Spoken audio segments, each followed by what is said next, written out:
Namaste everyone. I am Archana Goyal, Director at Ace Hardware, an in-class store for all interior furniture products. We provide solutions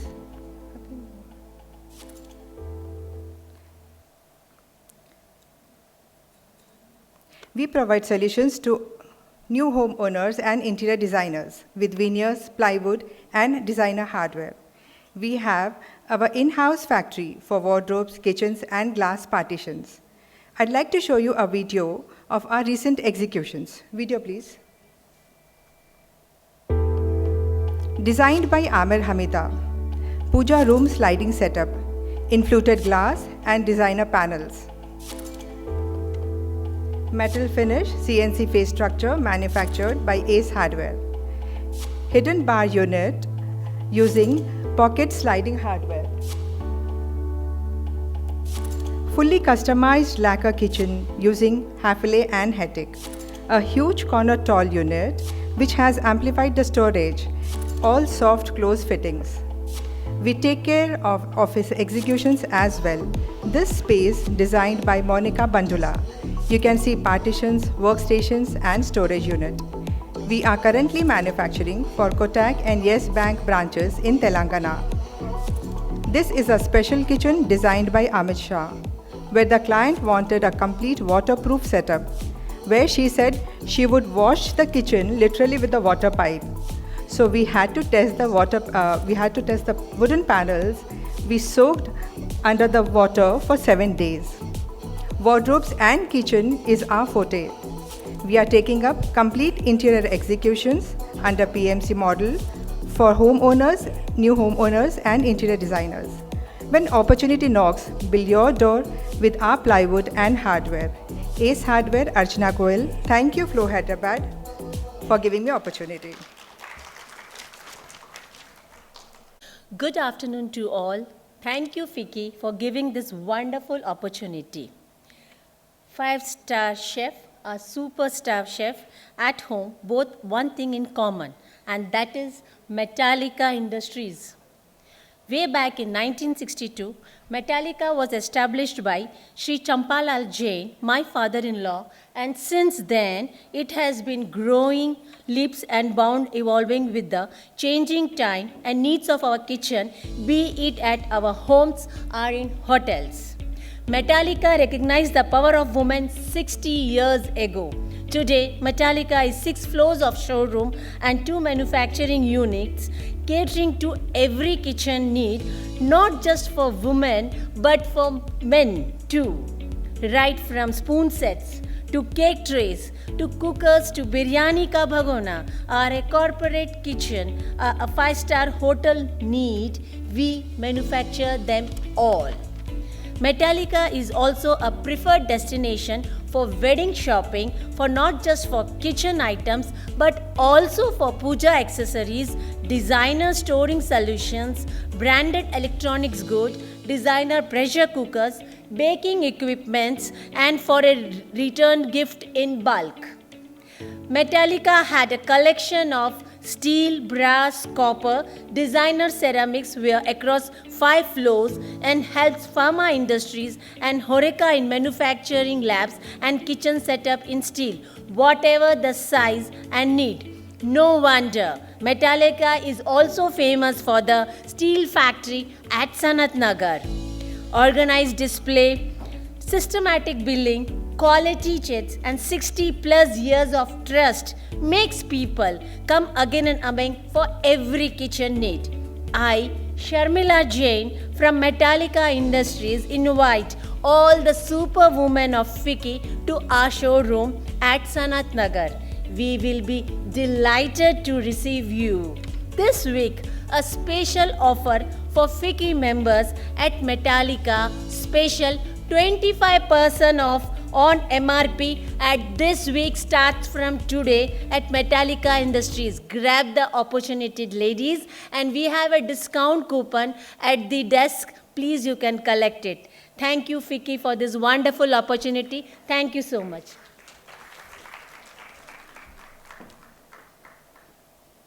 Good afternoon, ladies. I'm Shravika, and I am the owner of the Hyderabad outlet of Wonder Diamonds. Wonder Diamonds is India's largest lab-grown diamond brand.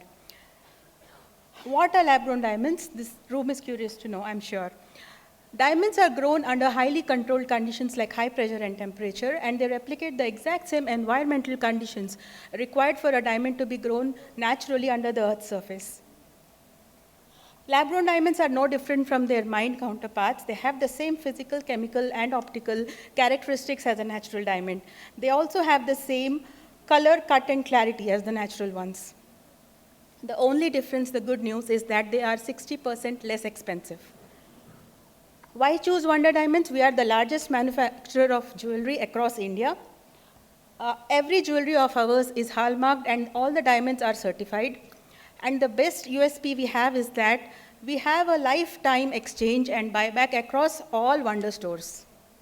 Moving on, our signature collection includes party wear, everyday, and we specialize in solitaires. We also do a customized jewelry. Our national award-winning artisans and designers curate the jewelry for you. So many celebrities across the globe have endorsed and are recommending lab-grown diamonds as a sustainable jewelry option. The government of India has also been supportive to the industry.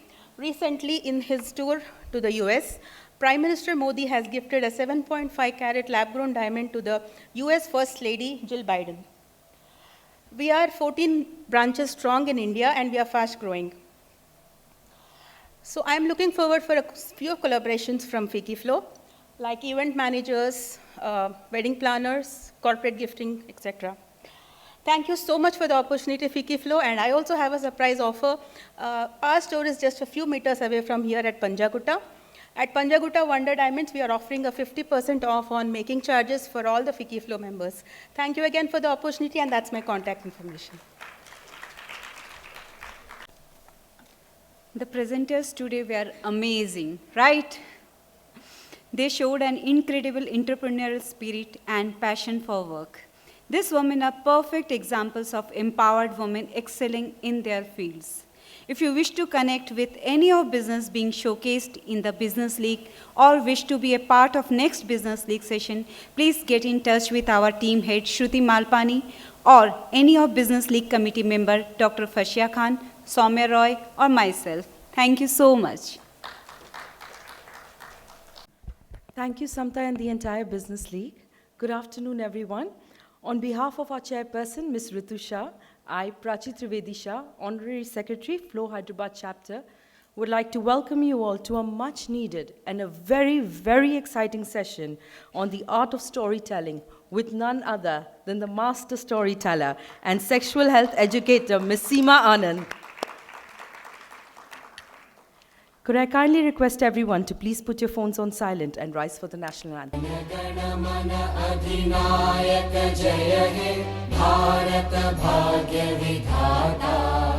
Punjab Sindh Gujarat Maratha Dravid Utkal बंगा विंध्य हिमाचल यमुना गंगा उच्चल जलधि तरंगा तव शुभ नामे जागे तव शुभ आशीष मागे गाहे तव जय गाथा जन गण मंगलदायक जय हे भारत भाग्य विधाता जय हे जय हे जय हे जय जय जय जय हे.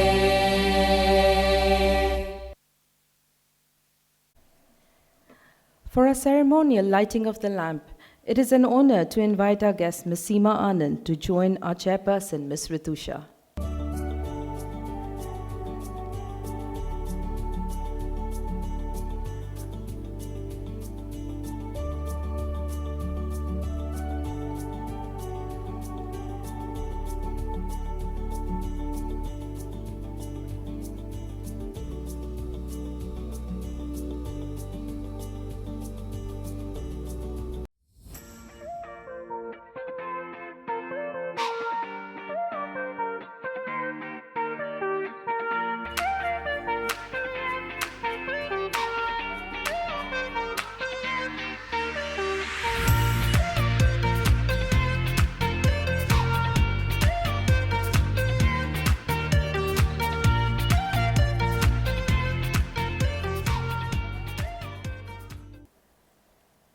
realms of relationships, discussing intimacy is a pathway to informed choices. Today, we gather not just as a women's organization, but as a community dedicated to empowerment, understanding, and celebrating with shared experiences. It is within the spirit that we address the crucial topic of intimacy amongst us today. In our journey towards empowerment, it is essential to recognize that discussions about intimacy are not just about relationships, but are central to our overall well-being. By fostering an environment where we can openly talk, we break the chains of silence by arming ourselves with knowledge, and we empower each other to build healthy consensual connections that respect individual boundaries as well as aspirations. Our session today with master storyteller and sexual health educator, Ms. SEEMA ANAND, is not just a conversation. It is a declaration of our commitment to self-empowerment, mutual support, and creation of a space where every woman feels seen, heard, and valued. I now call upon Ms. Smita Sanghi, Honorary Joint Secretary, Flow Hyderabad, to kindly introduce our guest.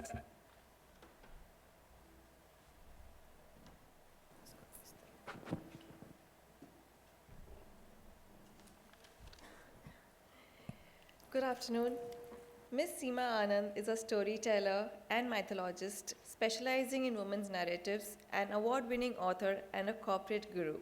She uses stories for entertainment, for therapy, for education, and for positive action change.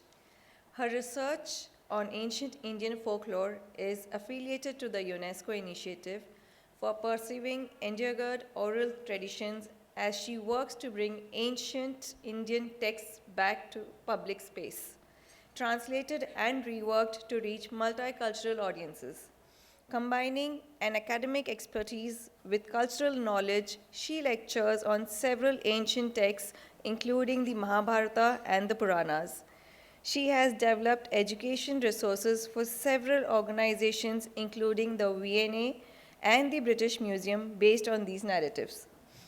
In the corporate sector, SEEMA ji teaches storytelling as a strategic leadership skill. She is a director for London's largest Diwali fixtures, holds the Guinness Book of Record for the largest Rangoli in the world, and is a qualified master of Tantric meditation traditions. Welcome, SEEMA ji. We at Flow Hyderabad chapter believe in the importance of sustaining her ability. Together, we aim to inspire and nurture the entrepreneurial and professional spirit through networking, education, and training, making women more absorbable and employable in the market. Let us take a look at the months gone by and the impact that we have created together.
It is with immense pleasure that I now invite our chairperson, Ms. Ritu Shah, and our guest, Ms. SEEMA ANAND, on the dais for felicitation.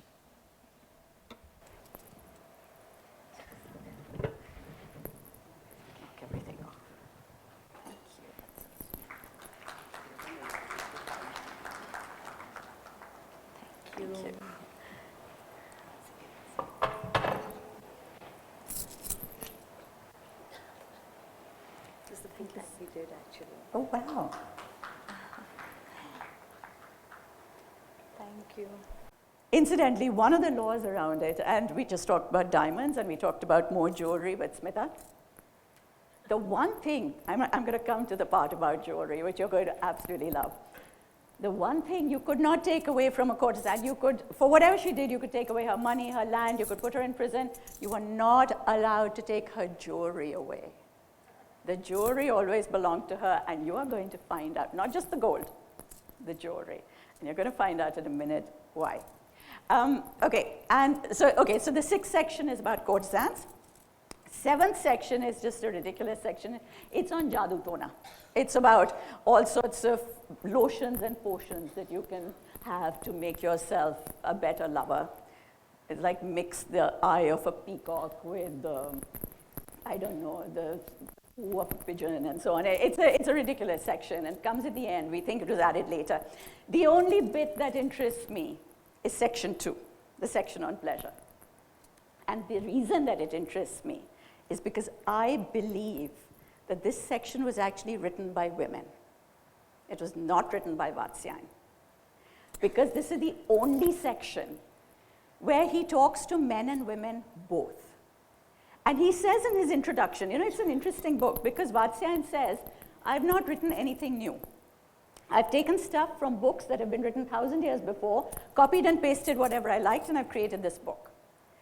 But he says that in section 2, I address myself to the women also. And he says, people have said to me, how stupid. Women don't understand anything. This is scientific treatise. Women don't understand any kind of science. Why would you want to address yourself to them? And he says, because women understand this automatically, men have to be taught. Right, ladies? And so he, absolutely, I mean, I wish that he'd said it louder. I wish he was here today. Anyway, so the second section talks to both men and women on the arts of pleasure.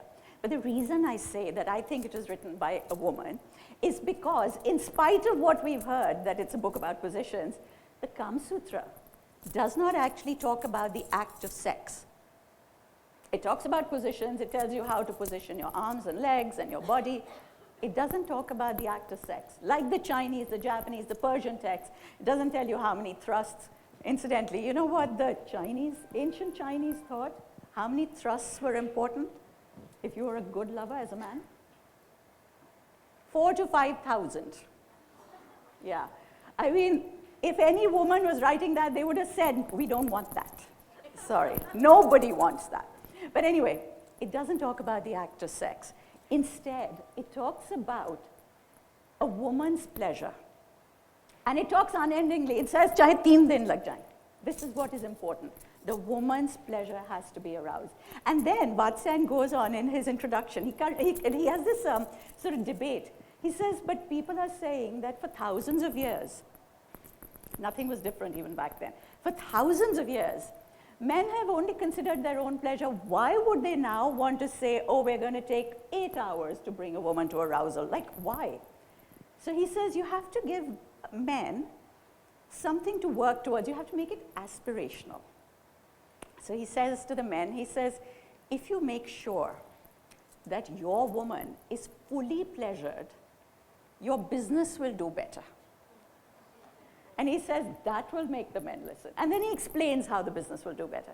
He says, if you are going to pleasure your woman fully, you will become a better warrior. So he gives the men lots and lots of different aspirational points to say that this is important. But he says actually that the balance of the universe lies in the pleasure of a woman. And in actual fact, if you think about it, because a woman comes to pleasure so much more slowly, a lot of the times it just doesn't happen. Eventually what does happen is the woman loses interest, it becomes boring, then it just becomes a chore. Oh God, aaj ka excuse bana sakti hu, chalo khatam karo. You know what I mean? It finishes, and with that intimacy and that relationship takes a nosedive. Do you know, most people think there's only one Kama Sutra. There were thousands of Kama Sutras written because every king who came to the throne of his own kingdom would recommission the Kama Sutra because they believed that if a man and a woman, or in that case, a man and a woman, today, of course, relationships can be different. If a couple can share truly mutually pleasurable intimacy, truly mutually pleasurable, then that relationship becomes stable. And if all relationships start to become stable, then society becomes stable. And if society becomes stable, the kingdom becomes stable. Yeah? So remember, today's session is for national security. We're going to take notes. Anyway, as I said, as I started to study the Kama Sutra, at every point, I was so delighted because I learned so much. I learned at this point that men and women have different type of pleasure, that a man's pleasure is like fire. It starts down there and it goes upwards. It's very quick to ignite, it's very quick to put down. A woman's pleasure is like water. It starts from here, it flows downwards. Water takes forever to come to the boil. And it takes forever to cool down. So when the woman is aroused, she's really there. But it takes a long time to get her there. You know, the fact that here is a text 2,000 years ago saying this, we've lost that now. With everything that I learned, the reason I continued with this is because with everything I learned, my own empowerment grew. People say to me every now and then, oh, so you talk about sex, so suddenly you feel empowered. No, that's not it. I grew up in a very forward-thinking family, very independent family. But the one thing we never talked about was the woman's right to her own body. You were always made to believe that there was something lacking inside you. So you get really good at your studies, you do really well in business, you do really good at everything else, but this is one area where you're like, Acha, I'm not good enough because I'm obviously not interested. Maybe I'm frigid, maybe something is wrong with me. My husband used to say to me, you know, we got to that point, everybody does, right? We all get to that point where you're like bored out of your mind. And I'd say to him, like, I'm not there yet, I'm like not aroused. And he'd say, what do you mean not aroused? What nonsense is this? If he ever knew that I was talking about all this to everybody, like, he'd be horrified. But we'll keep this as a secret between us, okay? He'd be like, don't be so silly. It's a bodily function. You should just be aroused. It's like going to the toilet. I would listen. I felt something was wrong with me. Till I got to that understanding, no, I'm okay. This is how I'm supposed to feel. Till I found the power inside me to say, sorry, if you want to go to the toilet, you go to the toilet. For me, this is not about going to the toilet. It takes me time, and I'm normal. But you know, the day I discovered I was normal, I was okay, everything changed inside my head. I promise you. It's like a curtain lifts. So anyway, as I was saying, we were talking earlier also about this. My journey has just been to change that story just a little bit. We've been brought up to believe sex is dirty, desire is dirty, arousal is dirty. Every part of your body that has anything to do with your genitals, that's dirty. The words used for it are so abusive. Every gali, every abuse is centered around that. You have the time of the Kama Sutra where everything is referred to in the most beautiful terms. I don't know if you heard me say this before, but the clitoris was known as the Madan Chhatri, the umbrella of the love god. Can you imagine? I mean, I dare anybody to say, Teri Madan Chhatri ki. You know what I mean? You know what I mean? The vagina was called the Chandan Mahal. Tere Chandan Mahal.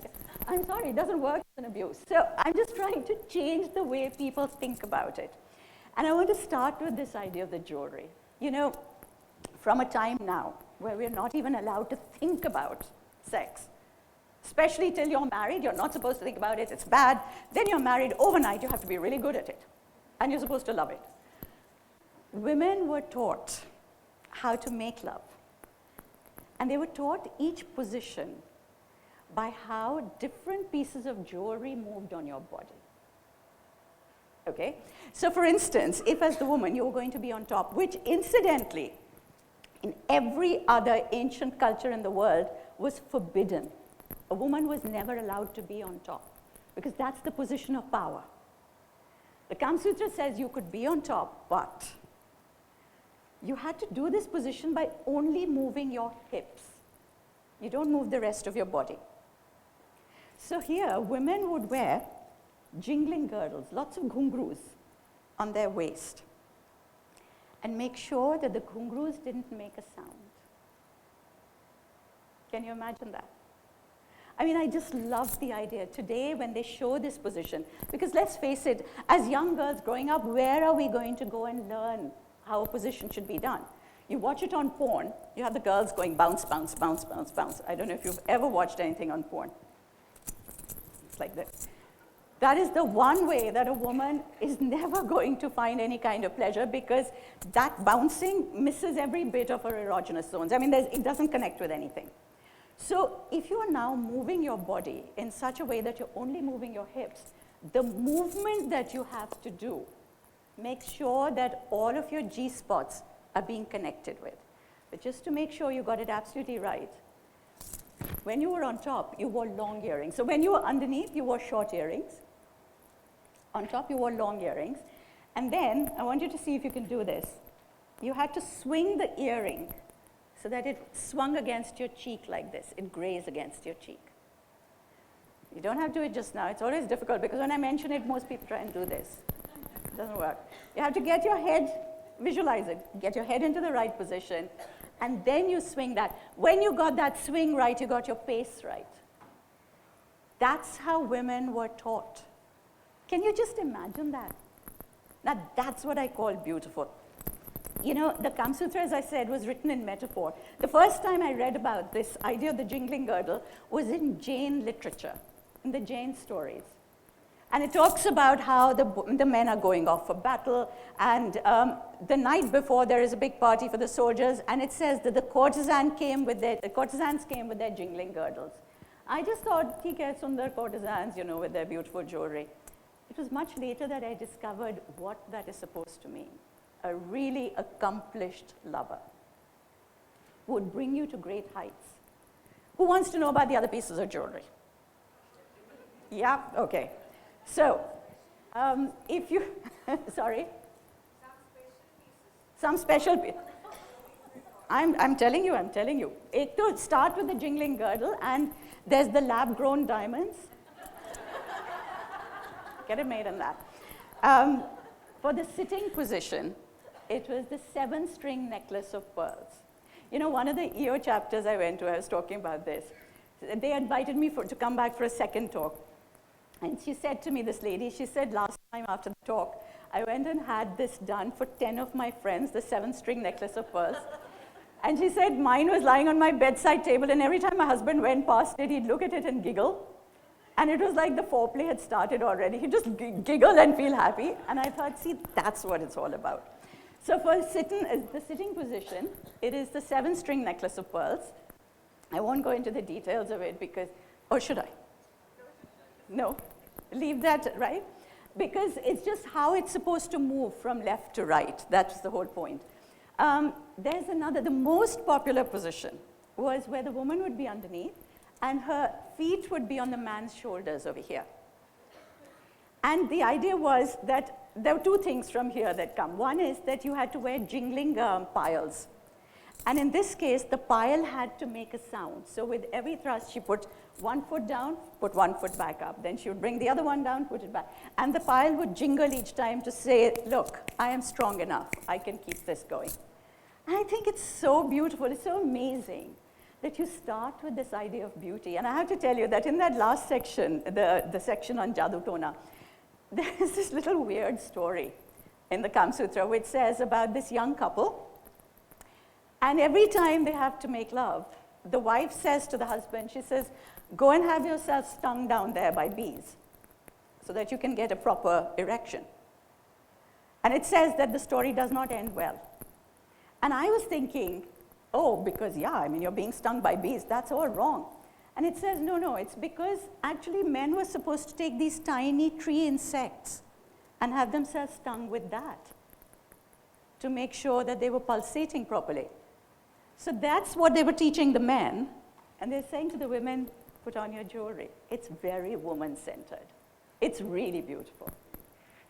The other thing from that position, from where the woman is underneath, the other thing was that, you would wear alta under your feet. So unlike today, when we think of this as not a great thing to do, like, I mean, it's either boring, dirty, whatever, you know, most people are disinterested. Most of us will put off the light, you wash off your makeup, you get into an old nightie. Then they said you did your shringar. It's like you're going for a party. You think of it as something beautiful and special. You dress for it. You change the way that you're thinking about it automatically. So they would wear alta under their feet. And as they made love, the alta would come off on the man's head. And alta is very difficult to take off. So if you ever saw a man with a bit of red over there, you knew exactly what he had been doing. Now, where I came across this, you know, the Kama Sutra is like a treatise. It just tells you, it's like a clinical thing. It tells you, this is what happens. This has all been taken and put into stories by the old playwrights. So Kalidas's Kumar Sambhavam. I read this over there for the first time when Shiva and Parvati get married. And she's dressed as a bride, and the last thing her maids do for her is they paint the bottom of her foot with alta, and then they all giggle and they say, now let's see how he takes these feet to his chandrama, which he wears over here. And I always wondered, why is he going to put her feet on his head? It was much later that I discovered that this was the metaphor. When you took a woman's feet to your head, it meant that you were lovers. You know, in the Geet Govind, I have to tell you this one. I think this is so beautiful. Another one on the Shringhar. The last thing that you would put on in your Shringhar is a little lotus bud behind your ear. Because they say that the lotus blossoms as soon as the sun comes up. Now, in ancient times, it was forbidden to make love between 3 and 6 in the morning. That's the time you have to wake up and you have to do your prayers and then you have to get ready and you have to start the day. You'd wear this because if you were inside, the curtains are closed, you don't know the sun has come up. The sun comes up, the lotus is supposed to blossom. So in our literature, you again have people sort of, covering up their lotus bud because she doesn't want to leave her lover's arms. Or in our music, this is represented with the rag bhatyar. So, we have different rags for different times of the day, right? Rag Bhairav is the morning rag where it's like a strict father. You have to wake up and you have to get on with the day. Bhatyar was where you could snuggle for 15 minutes. You could ungo for 15 minutes in your lover's arms. This is a time when lovemaking was considered to be so beautiful. They write music about it. This is what we've lost, and this is the story that I'm trying to bring back. Everything was just, literally everything is made beautiful in the vocabulary. So for instance, there's a whole chapter on pan, which was missing from the Kama Sutra in the translations. I found it in a later version of it. Lovers did not have paper and pencil in those days to send each other messages. They did not have text messages. How did they send each other messages? Because all lovers need to send messages, right? Different types of pan. So you had different types of pan which said, I love you. A different one which said, meet me tonight. Another one that said, not today, I have a headache. You had a different type of pan which said, I'm done with you, don't call me again. Where I discovered the pan the first time, one of the biggest issues that we have when we talk to audiences who write in to me, they don't want to put on a condom. Because they say that if in the middle of lovemaking you stop to put on a condom, then the excitement goes, etc. So the idea was that as a woman, when you felt that you'd had enough foreplay, when you were aroused enough, you made a pan and you gave it to your lover, your partner. And that was their cue to say, okay, now we move on to the next thing. But the time it would have taken for her to make that pan, it was like a ritual. You shifted positions, you shifted beds. Remember, you can't have, you shifted you put on your condom or whatever it was. The whole thing was ritualized. Again, I think something that Ritu just said, and it really resonated with me. The Kama Sutra, when you read it, it's very prescriptive. It tells you, aise karna hai, phir aise karna hai, phir aise, But within that prescription, it gives you the license to be creative. If you say to people, try something new every day to keep it fresh, it's very difficult. The Kama Sutra says that every day, as the moon moves in its phases, your erogenous zones move around your body. So every day there should be a different part of you that you're stimulating for both men and women. So one day it's the head, it's the eyes, it's the cheeks, and so on, all the way down your body and back up again. Now, I have lots and lots of friends in England who've actually downloaded the moon app to see what phase of the moon we're in. Just because it gives them that little extra bit of excitement, gives them something else to think about. It gives them a reason to be different. Love bites. I want to tell you about the love bites, and I know that we're running out of the half an hour, so I want to finish with the lovers' quarrels, because you're going to love that one. But basically, love bites, we're the only ancient culture that actually made an art form out of love bites. So you couldn't just give love bites to your lover because you were in love. It was a skill that had to be learnt. There were 8 different types of bites. Each one had its own shape, its own occasion, its own message. The most skillful love bite was something called the bindu, or the dot, and it's not it's not like the most passionate love bite, but the most skillful one. And you picked the man who could do this because that's the sort of lover you wanted. So you basically nip the skin, itna sa, so that you leave the size of a sesame seed, the mark which is the size of a sesame seed. But then you start to leave many more like that because you have to make a bindu mala. And I always used to laugh about this, because imagine you start with one, then you get to the next, then you get to the third, then the fourth one goes off-piste. Then what do you do? Like, acha, now do I just start again? But actually, what this was for is that men come to arousal a lot more quickly, but if they have to be so technical about it, it's going to stop them from coming too soon. But the woman needs that extra time. It gives her that extra time to be more aroused. I think it's so clever. But they had so many rules about this. So if you had bad teeth, you were not allowed to give love bites. There was a rule. If you had chipped teeth, you were not allowed to give love bites. What was good teeth? Even, and teeth that could take color properly. Because in that time, and thank God this fashion is gone, the fashion was to color your teeth either red or black. Can you imagine how disgusting? It sounds like a dakuna. Anyway, so basically, if your tooth could take color properly, it meant you had good teeth and you were a lover, a desirable lover, basically. They had so much vocabulary around the love bites. You could send love bites as a gift. So you put bites on the petals of a flower, and because each one had its own message, it became like a love letter. Because you were putting a different type of love bite. There were 8 different shapes. So everything, when it came to pleasure, when it came to sex, when it came to intimacy, was considered a thing of beauty. Everything. I'm not going to go into it too much because I know that we've got lots of questions and answers to do, but I'm going to finish with this idea. There's a little chapter. Oh, should we just quickly touch upon the positions, or should we do that when you're here, Ritu? We'll do that later. No, you know why? Because most people, okay, let me just quickly tell you, and then we follow it up with that. Most people always want to know why the positions. The positions were created for a reason. It's a small chapter, it's not very long. Vatsyayan says that if you are going to have sex, it has to be pleasurable. It should be very good. If it's not, don't bother. One Bengali gentleman recently said to me, no, SEEMA, sex is like fish. Even when it's bad, it's good. I was like, no, sorry, it isn't. Not fish, not sex. Neither should be bad. But anyway, Vatsyayan says that the best kind of sex should be pleasurable. But the first thing for pleasurable sex is that both people's genital organs should be around the same size. If the woman is too big and the man is too small, there's going to be no pleasure. If the woman is too small, the man is too big, it's just going to be painful.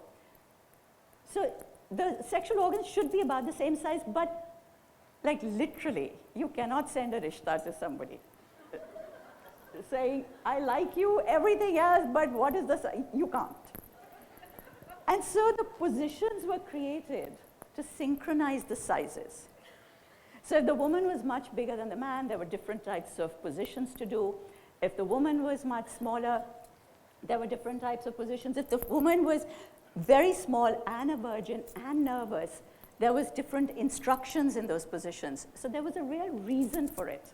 There is one position I still haven't worked out because, like I said, sometimes it can take me 2 years to figure things out. This one I've been working on for a long time. This one is where the man lies underneath, the woman sits on top, she penetrates, and then she goes round and round. I have not understood what this position is for. We used to know somebody who had a Thai girlfriend, and he said she used to tie something to the pankha and then go round and round with that. Yeah, there have been all sorts of people have tried all sorts of things. In the Kama Sutra, it even says at one point, there's a debate, which says that some of these positions can be more easily done in water because they're a little bit more acrobatic. But then it goes on to say that you cannot have sex in water. If you do, you will go straight to hell. I don't know why. I haven't yet figured out that one. So there's lots of things there that I still don't understand, and I've been studying this for 23 years. I'm going to finish with just this idea of the lovers' quarrels. There's a little chapter on lovers' quarrels. And it says, ladies, that all couples should fight. Regularly, at least once a month, there should be a solid, all-out fight. That's what keeps the relationship good. But there are some rules around it, and you're going to like the rules. It says that it is up to the woman to throw the tantrum, and the man has to do the making up. Okay? Yeah. Get a copy of the Kama Sutra. The woman has to throw the tantrum, the man has to do the making up, and the man can't say, oh, but I've said sorry already. What the hell? How long? He can't say any of that. He has to keep trying till she is ready to forgive him. She can do anything she wants. She can kick, scream, shout, chuck things, anything that she wants to do, except she cannot run out of the house. She can go as far as the door, but she cannot go out. Primarily because one is if she goes out and he doesn't follow her immediately, बहुत cut हो जाएगी. So you shouldn't go out. Also, it changes the balance of power. And also, the idea is that you have to finish the fight with him bringing her feet to his head, meaning with make-up sex. So it is important that you stay indoors. So remember, you can have the biggest tantrum that you want. It is his job to make up, and please tell him that this is for the good health of your marriage. Okay? You've taken notes, right? I know some of you have recorded it, so you can play that back to spouses. I'm going to actually ask Ritu to come up onto this stage, because I could actually keep telling you more and more of these stories, but I think that we need to take some of the questions now.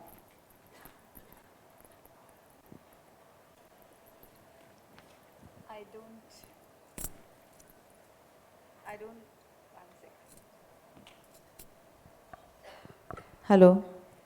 I don't really know what's the pulse is now and what the mood is now and what questions do I ask you. So thank you so much, Seema ji, for steering such type of a conversation. And I particularly felt it's a women's organization, and if we as women don't have these conversations in a closed door, and why closed doors, then who will? Okay, so thank you so much for throwing light on actual Kama Sutra, which I think so is the most misunderstood literature in our history. So, and I just want to also add over here that, for 2,000 years after the Kama Sutra was written, the poets and the playwrights in Sanskrit and Tamil, 2,000 years of our literature, what we call classical literature, is based on the vocabulary of the Kama Sutra. We don't understand the Kama Sutra, we do not understand the poetry and the plays. It's a very important part of our legacy. Yeah, and it's also a very important part of our culture, and I think so culture is so deeply imbibed in all of us, and it's very important to understand that then. So Seema ji, I would like to ask, how do you navigate balance between preserving the authentic, original cultural narrative of myths and making them relatable to modern audiences? Okay, so I think that one of the biggest things is language. We believe, so I don't know if we've read any of the old literature, but there's this story about how once suddenly, oh, by the way, you may not have known this, but the Kama Sutra is actually dedicated to, any ideas? Which god or goddess is it dedicated to? No, it's actually dedicated to Saraswati.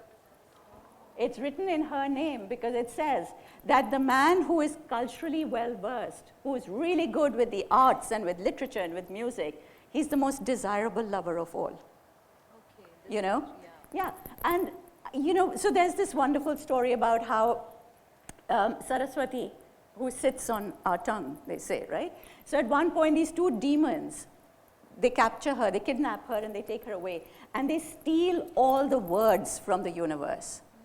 And how everybody, the gods have to fight to bring her back, because it's all about the language that we use. Those words are so important. You started by saying that, about how important the words are. I always say that the stories define our identity. The words that we use, the language that we use, that defines our culture. You know, if we're going to use abusive language, we create an abusive environment. You know?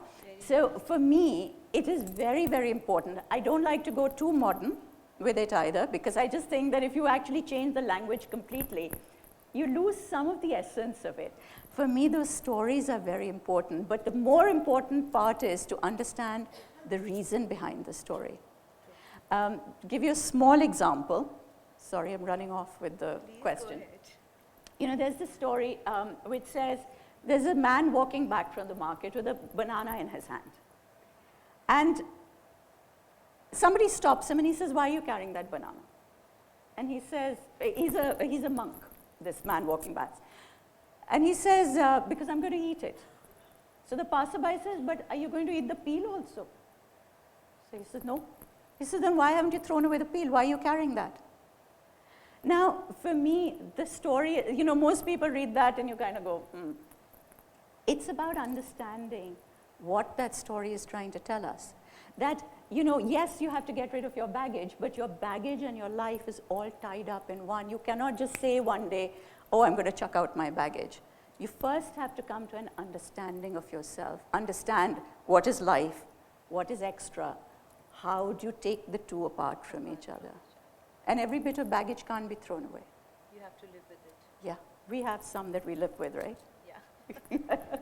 Very, very interesting. I think so the Saraswati part was quite interesting. So now I understand how it takes 2 years for you to understand, you know, one part of Kama Sutra, the book. Seema ji, can you share a myth or a story that you find particularly powerful and, you know, which conveys messages about intimacy or human connection? Okay, so I think that, you know, one of the sweetest stories is, have you heard of Nal and Damayanti?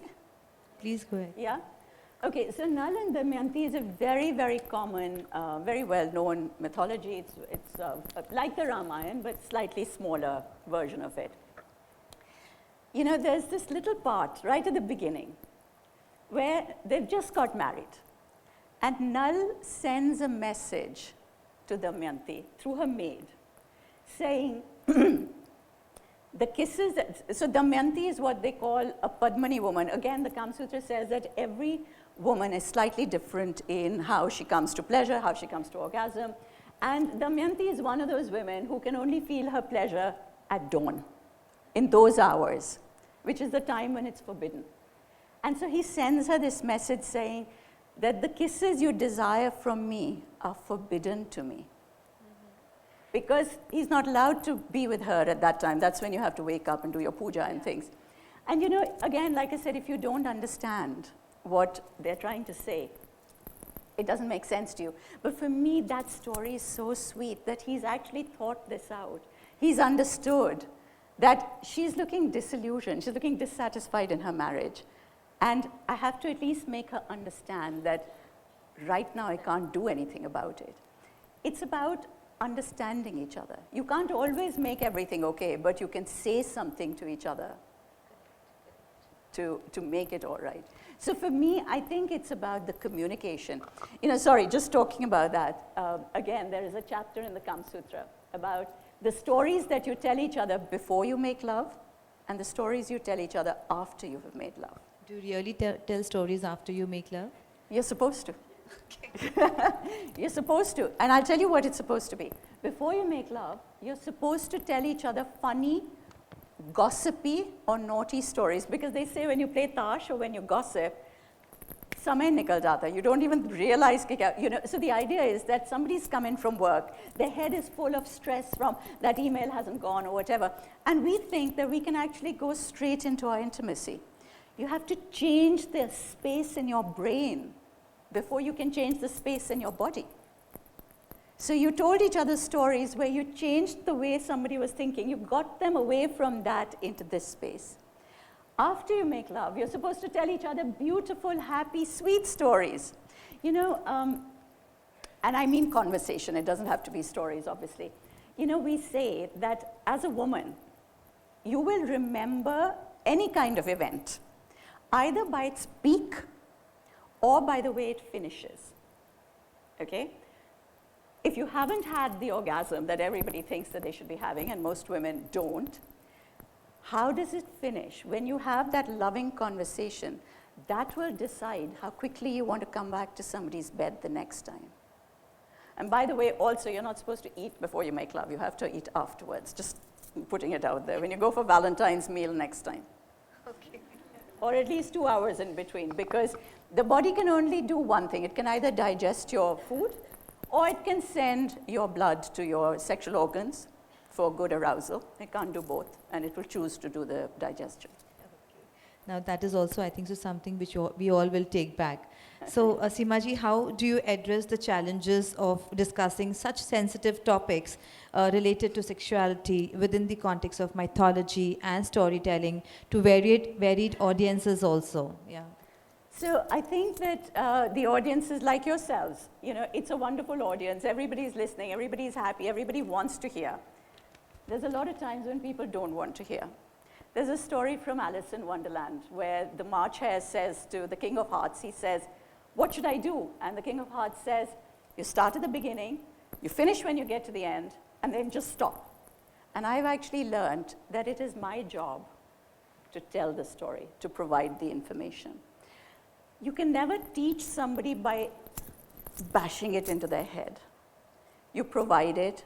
Whoever is going to learn has to take whatever I'm saying and develop their own judgment. So it's really, really important.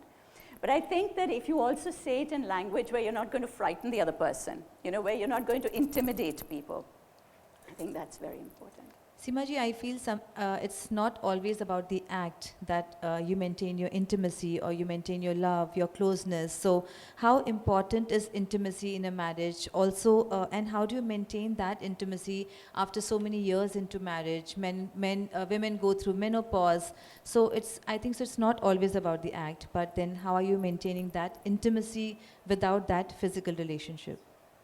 Okay, so ladies, you don't have to raise your hand, but just blink your eyes.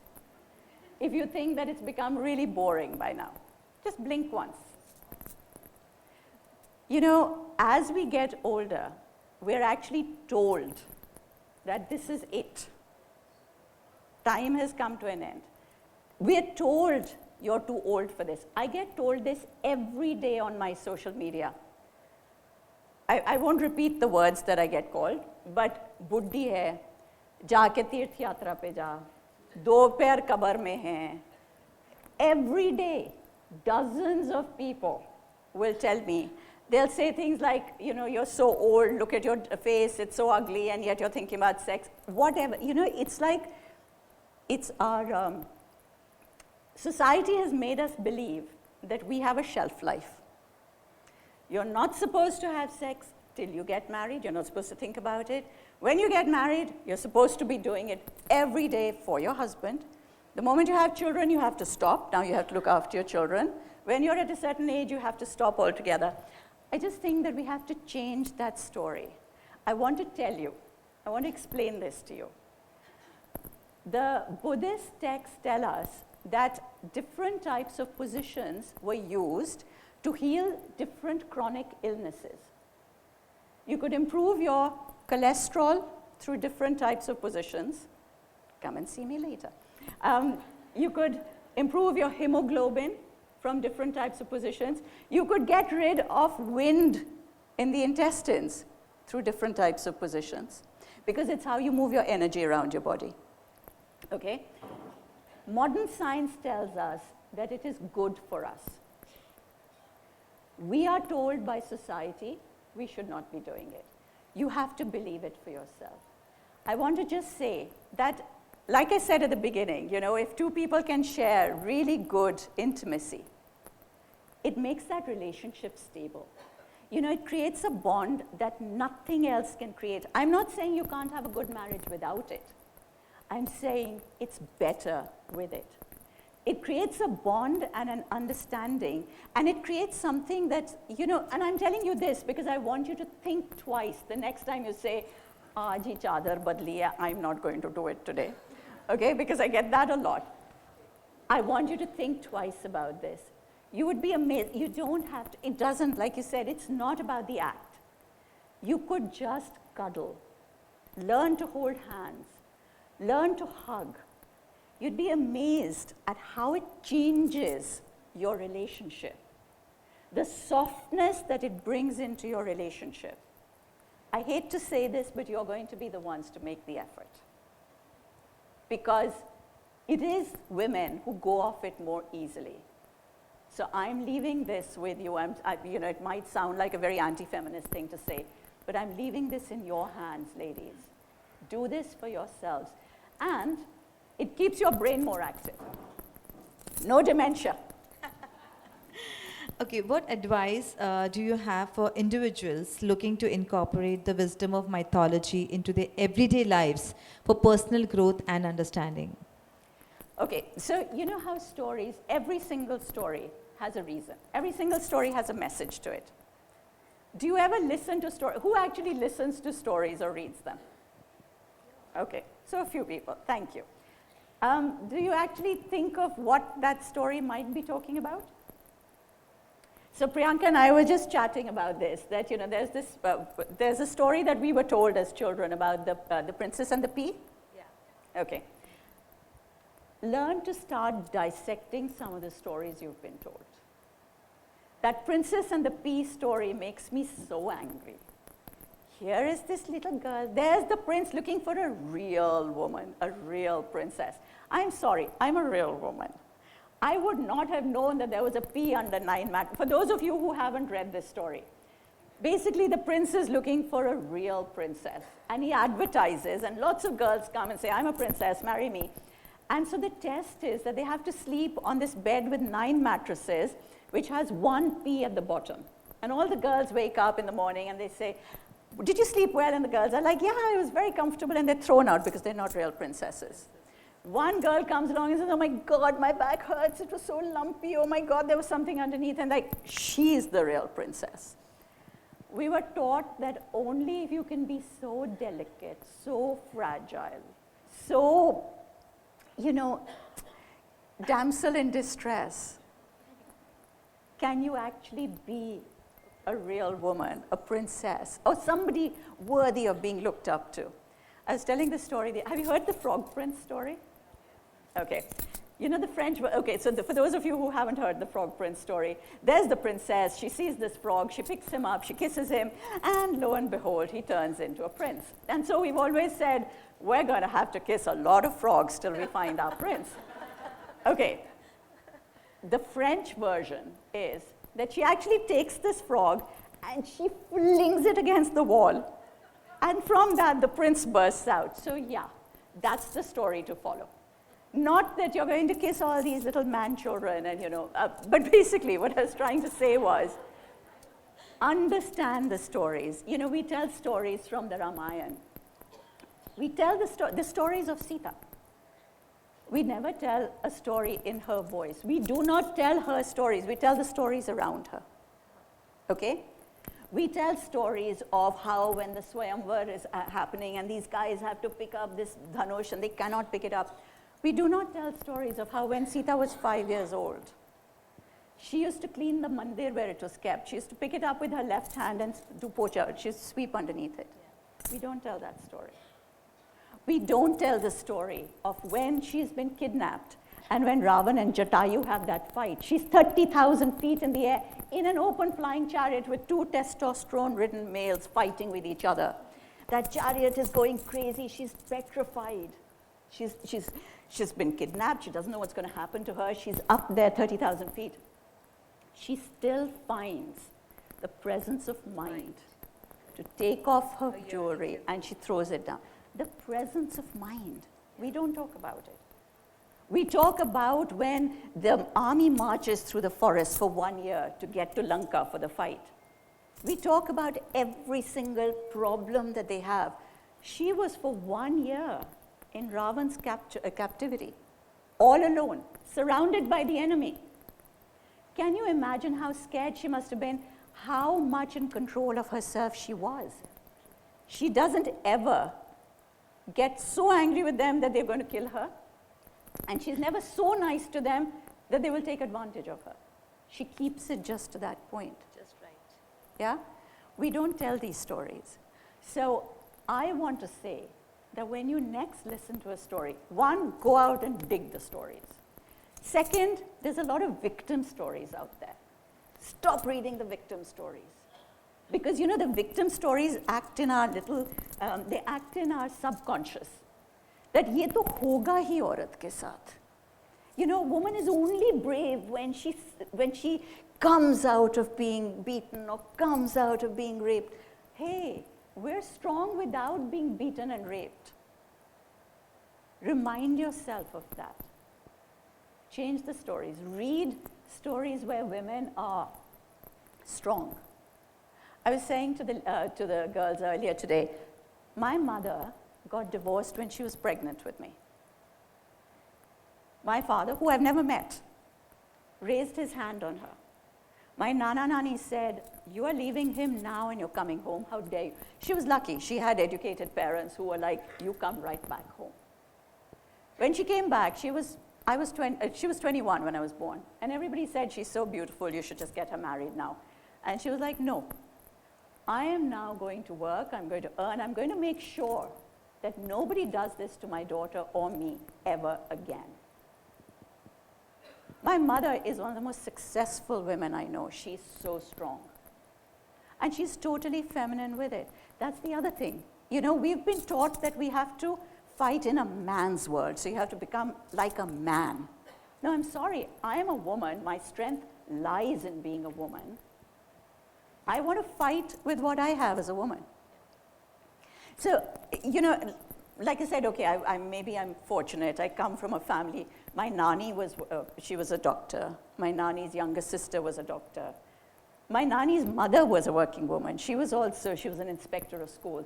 So yes, I do come from a family where the women have always been very strong. They've been working women, but the husbands didn't accept that so easily.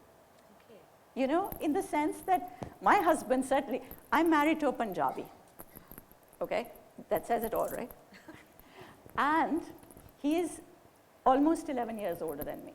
So he's going to be 72 very soon. He has the thinking of a Punjabi man of that age. Do you know what his reaction was when I started to do this work? I thought he was going to burst a blood vessel. For years.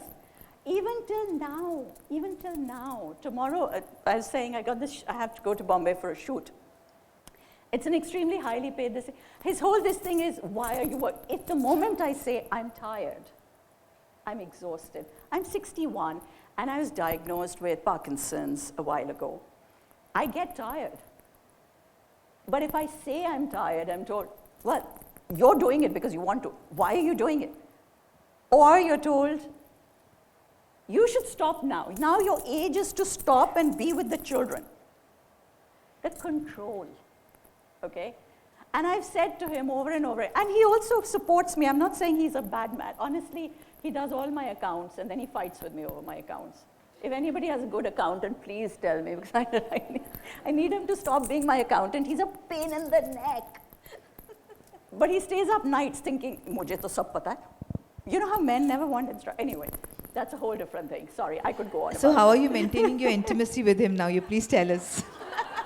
So I have realized You know, we also go through this thing when you get angry with your spouse. You get angry, you weaponize it. You say, that's it, I'm withholding sex. I'm not going to do this.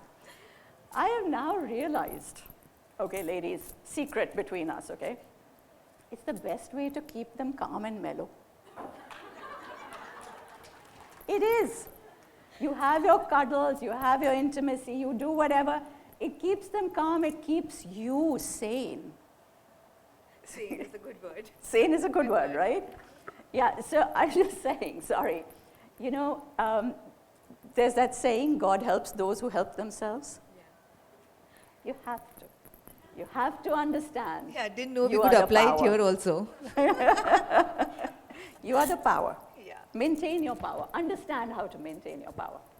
Yeah, I think so. We are good. We can talk after the session in the room. So now let's open the floor for any questions that you want to ask. Maji, good evening. Good I'm Dr. evening. Nilima Arya. So I'm so fascinated with all your jewelry and all. But before all that, I would like to know how can any woman can be a good seducer? A good seducer. Okay, so I always say that seduction is a state of mind. It's not an event. It's not something that you do at that point. It's a state of mind. It's when you start to believe in yourself that you are that person, and it has nothing to do with what you're wearing.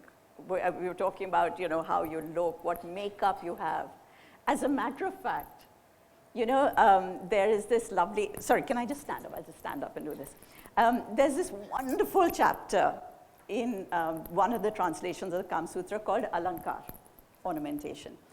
And it says that if a woman whose lover has arrived a little bit earlier than time, she sees him and she gets flustered and she runs out to meet him. She's got one eyeliner on and she hasn't got the other one on, and her hair is all disheveled, and her necklace she's worn by mistake as her kardani, and her pajeb as her, and so on. And she runs out looking like that. The man who sees his lover running out to greet him like that is the most blessed man of all. Okay? So I just want to say that it's not about how we look. It's not about how we're dressed or what makeup we have. It's about how you feel about yourself inside your head. I have one more question. Yes. Other than this Chandan Mahals and whatever you mentioned, the vocabulary, what is the most appealing organ in a woman that man could get attracted?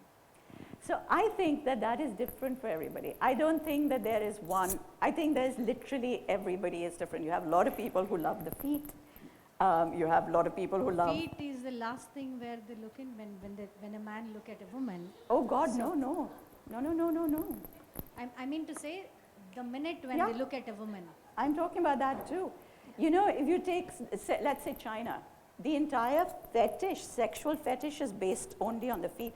There are some guys, and I've literally met these guys who will say that that's the first thing they'll look at is the feet. For some guys, it's the hair. So the For same some, with it's the the woman eyes. and man, even we look at the feet and they look at the feet.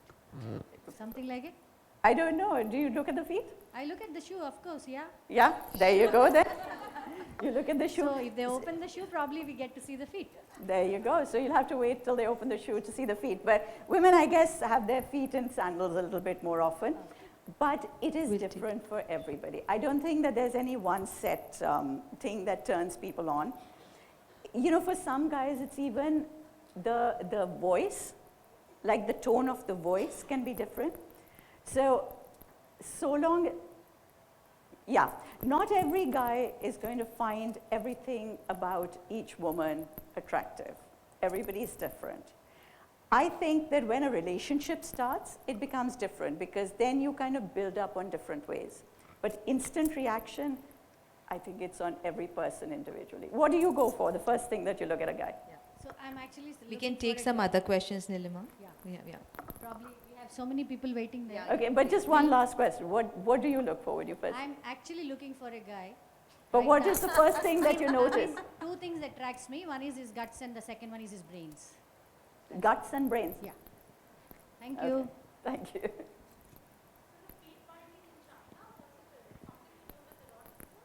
Yeah, totally.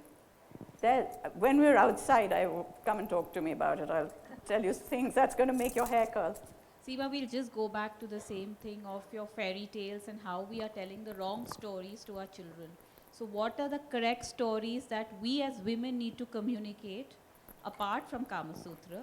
And why are we all taking the Walt Disney stories which are completely off the track, according to you? So the way that I see it is that, like I was saying, it's only the tiniest thing that has to change. The tiniest little part in a story that has to change for the whole meaning to change. And I think that as intelligent women, we have to learn to become aware of what is not a good thing to be saying. Like, what is it? Like, for instance, there's a lot of people who forward jokes on, some guys saying, oh, my wife is such a nag, and then throwing something at her. And there's a lot of ha around it. It bothers me. I don't like those jokes and those stories at all. I've consciously stopped letting anybody say that in my household. So if it comes up as, oh, women are such nags, oh, women just go on, we consciously stop those stories from being said. The other thing that we consciously stop in my household is, for instance, when my kids all say, so I have 3 children, I have 2 boys and a girl, and my eldest one is married, so now there are 2 girls and 2 boys.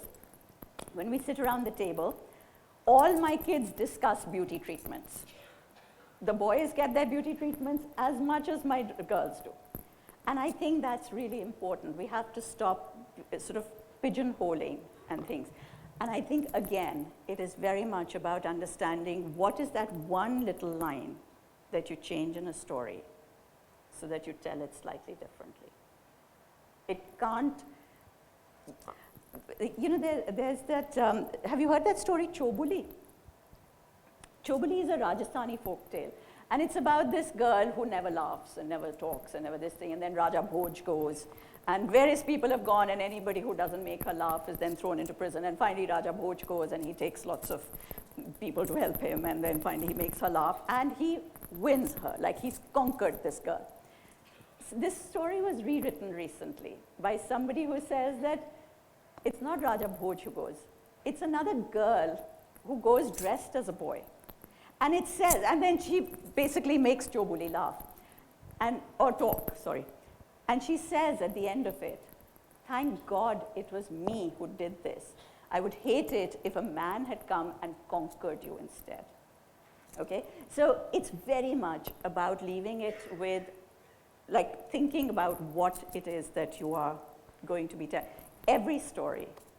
And if you feel that there is a problematic part to it, I always say, well, okay, look, I don't like this part, but I'm telling it to you anyway. Point it out. I have a question. Yes. After hearing so much on the Kama Sutra, and you said there are various versions of it, which one is the correct one to read? I'm really interested in reading it. So, okay, here's the problem with the Kama Sutra. There are so many versions of it, and the ones that have been written over a period of time, they change, they interpret, they add, subtract things. Pick up anything that does not have pictures in it. Okay, so get a written version. Those are likely to be a lot easier. So the smallest one that you can get is written by Wendy Doninger and Sudhir Kakkar. It's a small, tiny one. It doesn't have a lot of detail. It has very little detail, so you won't find it really satisfying, but it has an essay on the teeth, which some of the others don't. So it has a whole essay on how teeth should be looked after, because it is the place where Saraswati sits. And your teeth you had to use for, because Saraswati sits on the mouth, so how you look after your mouth is very important. And you needed your teeth for the love bites, etc. So there was this whole routine on how you should brush, किस पेड़ से दातन निकालना है, कौन से दिन पे, etc. So there's quite a lot there. Start with that one and then work up to some of the other ones. Hi, good afternoon. My name is Arshia, and I'd like to take it from where Priyanka was talking about the art of storytelling. So I tell a lot of stories to children. It's a part of my daily job. And if you could give me one example, like maybe The Princess and the Pea. If I was to say that story and point out what I thought was not very okay with it, how do I narrate that story? I don't want you to like spend a lot of time. I'm sure there are a lot of people who want to ask questions. So just if you could give me an example, because that's actually what I'm looking at. How do we change? I mean, you can't change the narrative, but how do we tell it in a way? Because I'm really addressing a lot of girls and boys of different age groups, and I think these are quite impressionable ages. So how do I do that? Do it the other way around. Ask them. Say that, do you think that this is going to, would you be able to feel it under all this? Do you think that if a girl can't feel soft bits, that she's not a proper princess, that she's not a, you know, take it from them, let them define how they think. Because when they say it, they'll actually understand it much better. You could be telling them something, they won't take it away as much. Whatever they say to you, they will formulate it much better. And you'll also get an idea of what they're thinking so that you can actually help them along the... So basically you're asking us to let them choose their own narrative for it? Or let them choose the ending. Finish right. it and say, I don't like the way this finishes. Do you think that this, or you know, start like that. Yeah. And then let them tell you what they have heard on the story. Okay. Because they'll all hear something different. Okay, thank you. Sorry? I do, but these days we're not doing very much of it because of, you know, this is post-COVID. Suddenly, all the in-person things have picked up so much that at the moment we're not doing counseling. I'm sorry.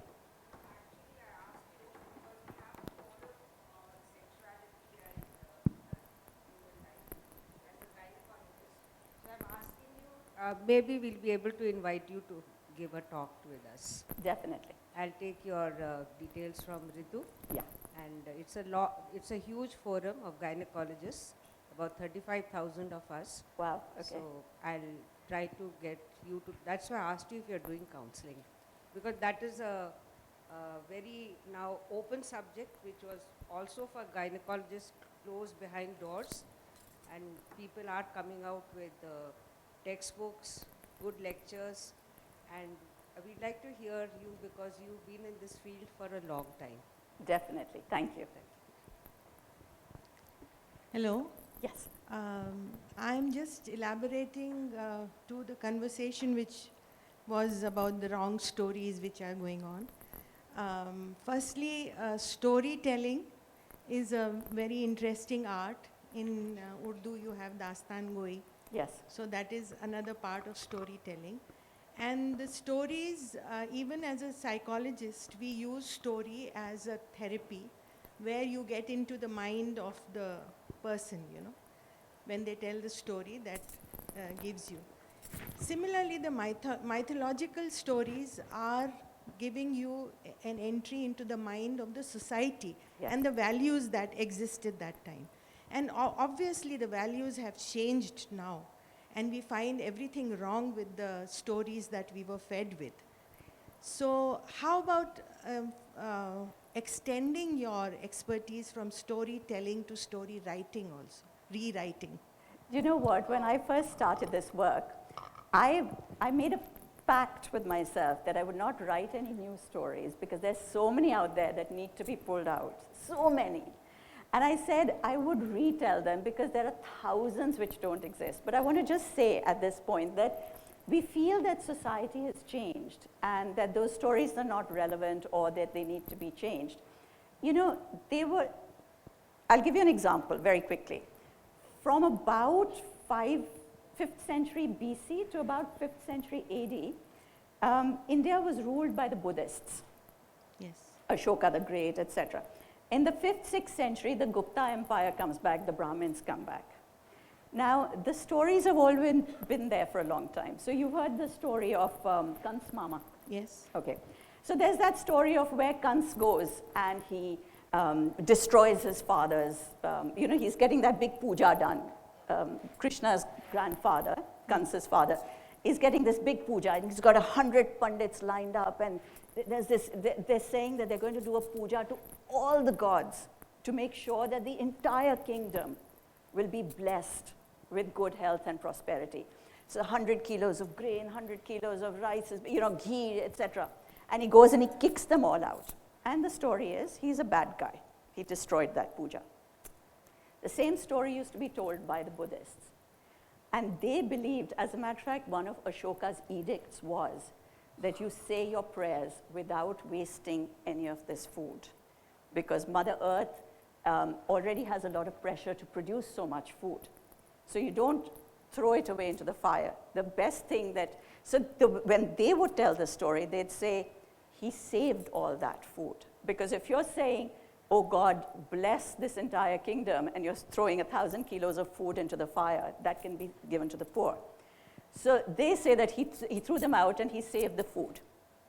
It's just about how you interpret the story. Interpretation, yes. You know? Yes. It doesn't need to be changed. It's what you... Reinterpreted, yes. Yeah. Yes. Yeah. And that's what I mean. Those stories have always been there. It's just, it's up to us to decide what perspective we take.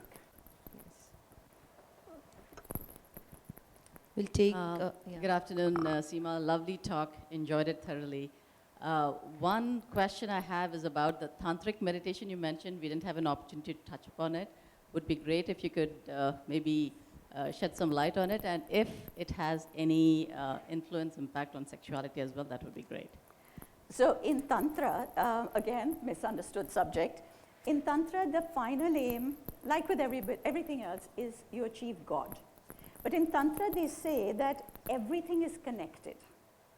So achieving God is not about doing puja. It is about opening and growing your mind so that you can become aware of the entire world around you, gradually, little by little, more and more. So they say there's no such thing as bad knowledge, like this is ganda, this is dirty. Everything has to be understood because God created everything. And in tantric meditation, basically, what you do is you take things. So I have a guruma because I always wanted to study tantra, but I only wanted to study it on an academic level. Okay, haan pad ke dekhoge, you know. A lot of it they won't let you learn if you're not ready to practice it. So you have to practice it to understand what you feel. Otherwise, you're not allowed to know about it. How is it different from, say, a regular meditation? Like, I've only heard of it. I don't You know most take of this things probably. that make you thoroughly uncomfortable. It's also what you meditate on and how you meditate. And you take things that are very uncomfortable and you go into areas of your psyche which you normally wouldn't touch. So like normally when we meditate, you would make everything really clean and beautiful. You would polish things up. You would make sure that the aura was a certain way. In Tantra, for instance, the main area of meditation and prayer is a cremation ground because you have to learn that life and death is an unceasing cycle. So the 10 Mahavidyas, they're the 10 goddesses. Have you heard of the Mahavidyas? Okay, so the 10 Mahavidyas, they're tantric goddesses. They're all regular goddesses actually. But in the year 1000, for some reason, they were also made Mahavidyas. So it's everybody from Lakshmi. Lakshmi is also Mahavidya. And she's worshipped with tantric meditation and tantric practices in this group. The top one is Kali, and Lakshmi is at the bottom. And Baglamukhi, etc., they're all in that lot. And the, what was I saying? I'm sorry, I forgot. I get so excited about when I talk about this. So I was, tantric, okay, I know. Somewhere it'll come back to me. I'm sorry, I've lost my thread. Basically, your, the way that you meditate, what you are meditating on becomes slightly different. But you know, when you look at the Mahavidyas, if you look at their iconography, they all are supposed to be worshipped without any male consorts. So Lakshmi, as a Mahavidya, Kamla, is worshipped without Vishnu. He doesn't come into her worship as a Mahavidya. Whereas normal Lakshmi, Hindu Lakshmi, we always worship her with Vishnu, okay? And the way that the iconography, there's Chinnamasta as well, who's, you know, anyway, all of these goddesses, the way that you show in their iconography is that you see them standing on a couple who make love on a cremation pyre. So the base upwards is a cremation pyre. You generally have Kamdev and Rati is on top, you make love, and on top stands the goddess. So then there is Matangi, for instance, who is one of the Mahavidyas. She's worshipped with period blood and leftover food. So it's about pulling out things that when we say, okay, we want to get past Maya. We want to get past this veil of illusion. We want to enter past. This veil of illusion is not that easy to get. When you have the Aghoris, when they say that, the Aghoris will eat a handful of flesh every day from a corpse, the idea is that if we say this whole thing is Maya, the universe is Maya, then what is the difference between a handful of flesh and a clump of grass? There is nothing. So it's about getting to that. So the tantras are conversations between Shiva and Parvati. That's what the word tantra is. And in this, she asks him questions about the world and he responds. And that's what you learn from. Then whatever he teaches her, you as the practitioner, as the sadhak, you have to learn to practice a lot of it. There's a lot of, so I was talking about, there's a lot of sexo-yogic positions that are used. So for instance, sorry, have I gone way over time? Okay, should I do this later? We can take one last question. Hi. Yeah, hi. I'm Dr. Navina. So my question is this Kama Sutra applicable for same-sex marriages and with the changing times? Yeah. Was it ever, this possibility, was it ever thought about, the people who wrote the stories? No. So they didn't think of it because at that point it wasn't such a big thing. That language, that vocabulary, that need to differentiate wasn't so important back then. What I find, which is very interesting in the Kama Sutra, is that it says, this is what will pleasure a woman. It doesn't say this is how a man should pleasure the woman. It says this is how the woman will get pleasure. So I think it is applicable. Can I finish very quickly with one short story? Sorry. Sorry, have I just gone over? Do we have to get out? No. Okay, I'm sorry. Very quickly, I'm going to finish with this because I found this story. Sometimes some of the works haven't been translated, but I found this amazing story.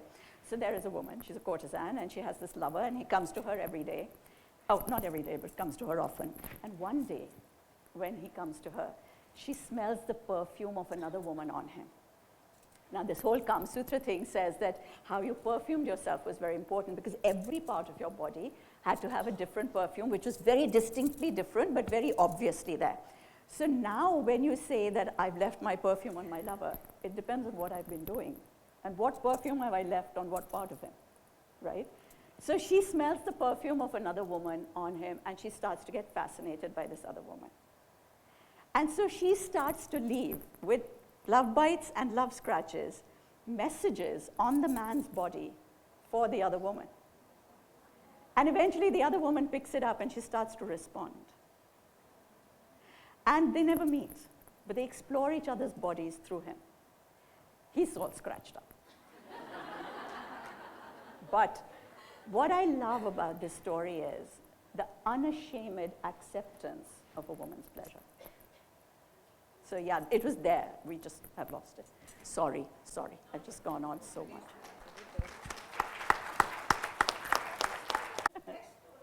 Thank you. I agree. It's my favorite. Thank you so much, Seema ji, for this enlightening session. As we come to the end of this wonderful evening, I extend heartfelt gratitude to our sponsors, Shivnarayan Jewelers and Kaveri Seeds, for the invaluable support, which has been instrumental in making this event a resounding success. Thank you all for being here today. I kindly request everyone to please join us for high tea. Yeah, sure. Oh, thank you.